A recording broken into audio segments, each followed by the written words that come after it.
movies, if you will. And I've never actually watched them. There's two different ways I think you can watch them. There's the order that follows the timeline in terms of, you could watch them as they come out, obviously, but they don't come out like in timeline order. That makes terrible sense, but I think you guys get what I'm saying.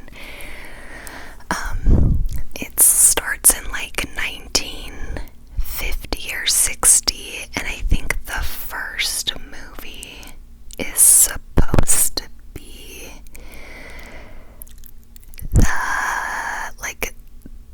Annabelle the Creation, I think, is supposed to be the first one.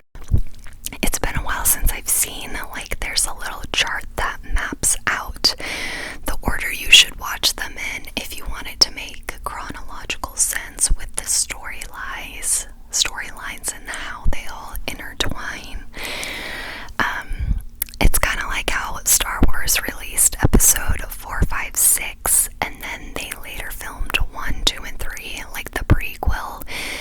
So, if you want to watch it timeline-wise, you'd watch 1, 2, 3, 4, 5, 6, and there's an order for all of the Conjuring movies, and I've never watched them that way. I think the first one I saw was the original Conjuring, and I watched that when I was 15, and then I watched The Conjuring 2, and I think that's my favorite out of all of them, although I do really like the original Nun. I thought that one was pretty good too. Just in terms of actually being scared, I feel like those two are really good at the jump scares. And then I can't really remember the rest. I will say I actually have not seen The Nun 2. I know it came out several months ago, and it's actually been on HBO Max. I started to watch it, but I just kind of was not paying attention. And I don't know, it's not as fun to watch by yourself than it is with friends, but unfortunately my boyfriend hates scary movies, hates them. And then my roommates who I used to live with, I don't live with them anymore, and they were the only ones who would watch it with me. So I have yet to actually see the second Nun. If you guys have seen it, let me know what you think of it. Maybe I should watch it tonight now that I'm talking about it. But all of the Conjuring movies, I pretty much like all of them. Oh my gosh, my stomach. I do think La Llorona does kind of stand out from the others in terms of them all being intertwined. But I do think it is still a part of the storyline. So all of those are some of my favorites. My top favorites. But then actually I really enjoy the Insidious movies, and those ones minus the third one, they all have the same characters. The third one has different main characters, but it still has Lorraine. I think that's her name. Or am I thinking of The Conjuring? It still has the same old woman who can speak with the ghosts, I really like the Insidious films, those ones.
movies.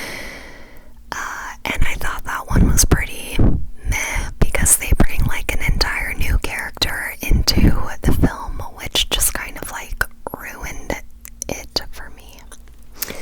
And I don't think I was the only one who felt that way. And I mean, I do like those slasher films. I don't mind slasher films. I just prefer the more like, the ones that actually get me more scared are the ones that involve demonic possessions. So, as I was saying, I do like the slasher films and I will go watch them. I just don't get quite as scared by them. I don't find them as entertaining. I will say, like, the one kind of scary movies that I don't love to watch is like the Texas Chainsaw Massacre. I've seen 2 movies. I saw one that they released on Netflix like 2 years ago, and that one was fine. And then I've seen, I don't know if it's the original one, but it was one from earlier. I think it's the one with Jessica. Oh my gosh. I'm embarrassed that I can't think of her last name. Jessica Epstein. Justin Timberlake's wife. I don't know if she's in what's considered the original. If so, then that's the one I've seen. But I just don't love the goriness. And like with slasher movies, yeah, they can get gory, but like the Texas Chainsaw Massacre ones are a little intense for me, I guess. Some of that's just not even fun to watch. Now, another one of my favorites, and this one has been one of my favorites for a long time, it's the Nightmare on Elm Street, and it's technically, I think it's the newest one they've made, even though it came out in like 2011. And both of the main characters, I don't actually know their names, but I've seen them both in other films. But I love that 2011 Nightmare on Elm Street film. I literally watched it when I was like 12, and I don't know why, I just really like it. I have seen the very, very original one that they made that I think Johnny Depp is in. My cat keeps yelling at me, that's why I keep having to stop this video. I have seen the original Nightmare on Elm Street, and I know they make then like several movies, but I really like the newest one that they made, even though it's been over 12 years since they've made it. Yeah, I just really like that one.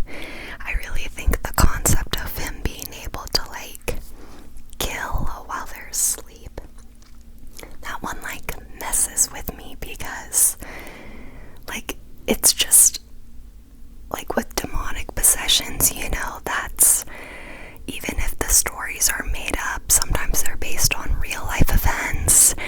And then like stabbings, those are can be a little like cliche, and those can be cliche, but they're not totally unrealistic. Whereas like Nightmare on Elm Street, you know, that is for the most part like totally unrealistic, being able to kill them in their sleep. So I just think it's a cool concept. That one has been one of my favorites for a very, very long time. Probably always will be.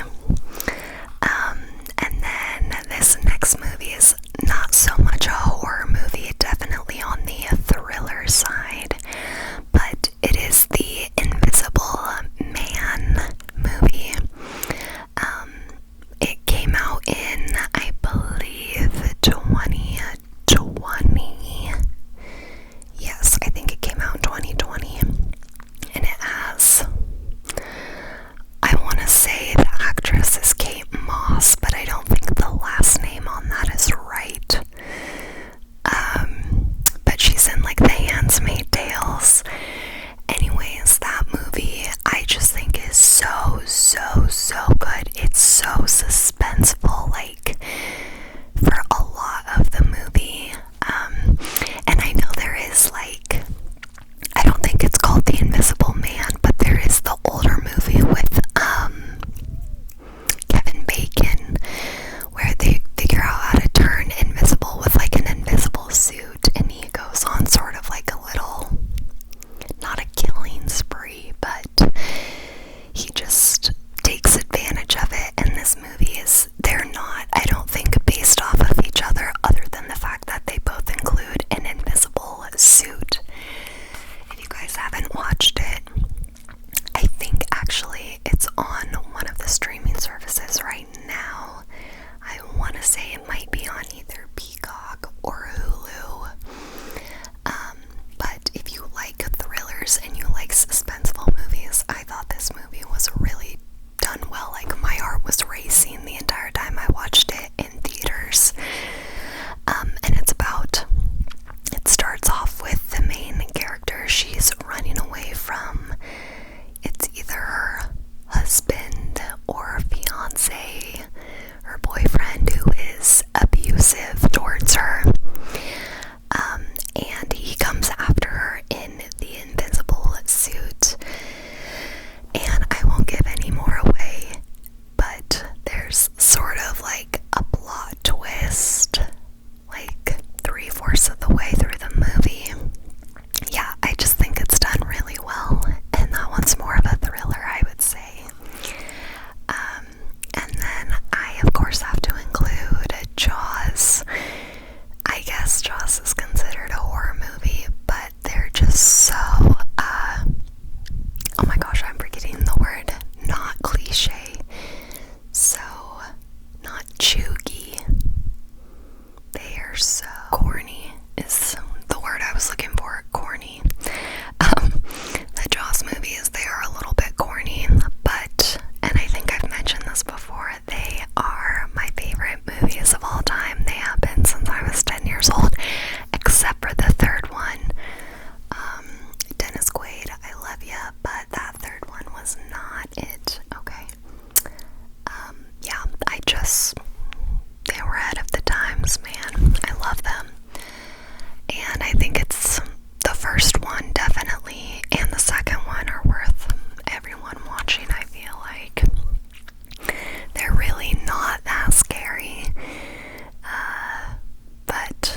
list.